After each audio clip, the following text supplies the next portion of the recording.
I'm Lily James and I play the second Mrs. De Winter. You first discover her in Monte Carlo. She's what's called a paid companion for Mrs. Van Hopper, who's quite a sort of brutal, larger-than-life, decadent character played by Anne Dowd. She's incredible.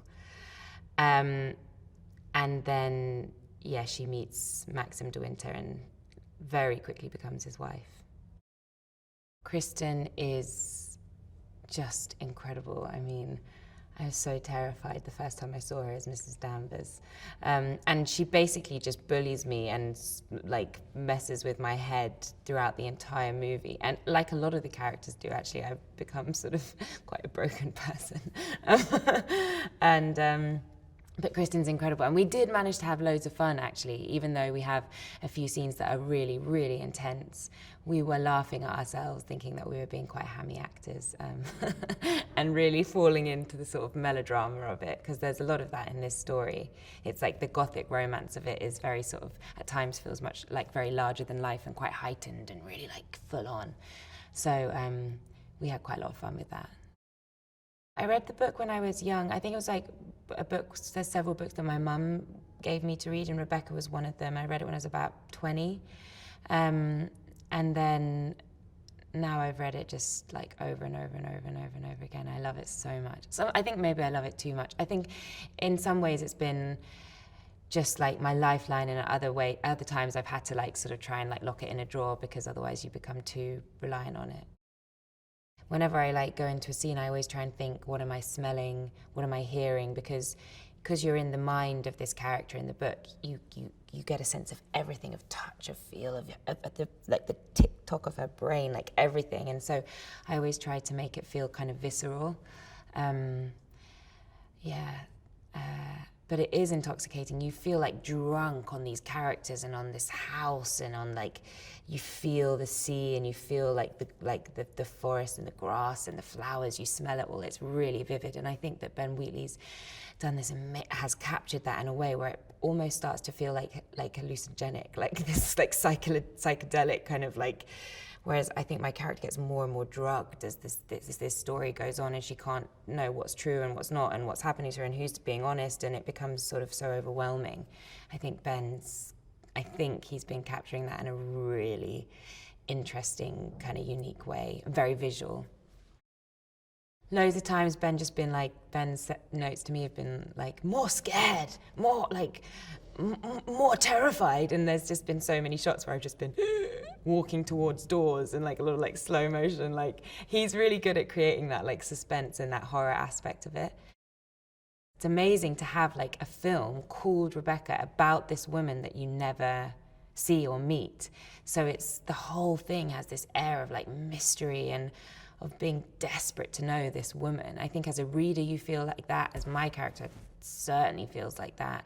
You're either drawn to her or trying to escape her like presence that's like, and I think that would be amazing to watch this movie, because for all of us as actors in it, that's something that very much Ben is in control of, like how much that ghost looms over. So it would be really exciting to see.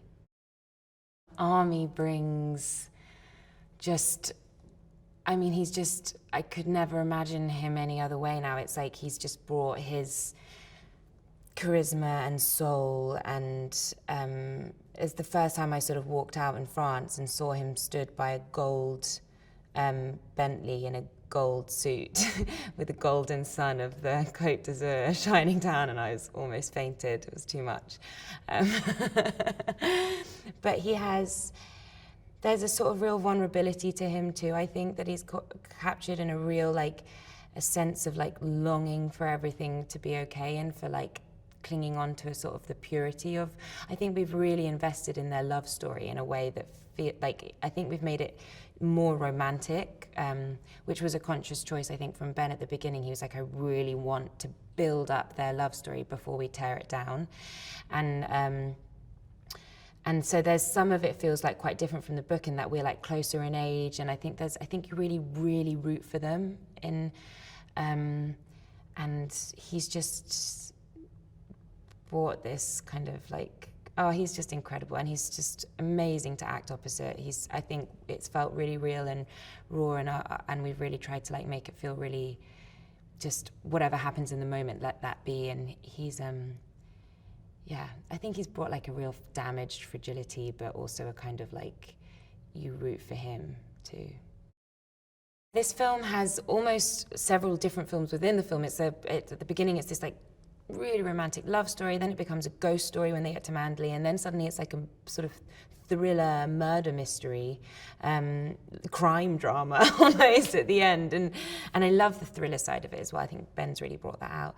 But Daphne, certainly by the end, we've drawn on characteristics she talks about in the book of doing absolutely anything to save this man she loves, and she does do almost anything. She goes rogue, and she really takes control of the situation and literally saves his life. It's been an amazing journey from my first fitting with Julian, who I've worked with before, and think he's just incredible.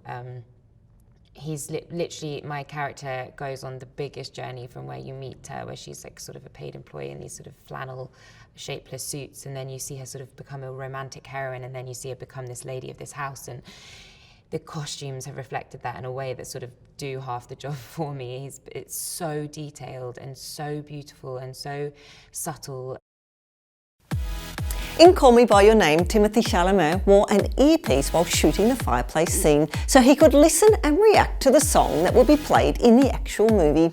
The earpiece was ultimately CGI'd out. Now, what's your favourite movie starring the actor? Let me know in the comments below. Do you like my shirt? And get one for yourself in the link in the description.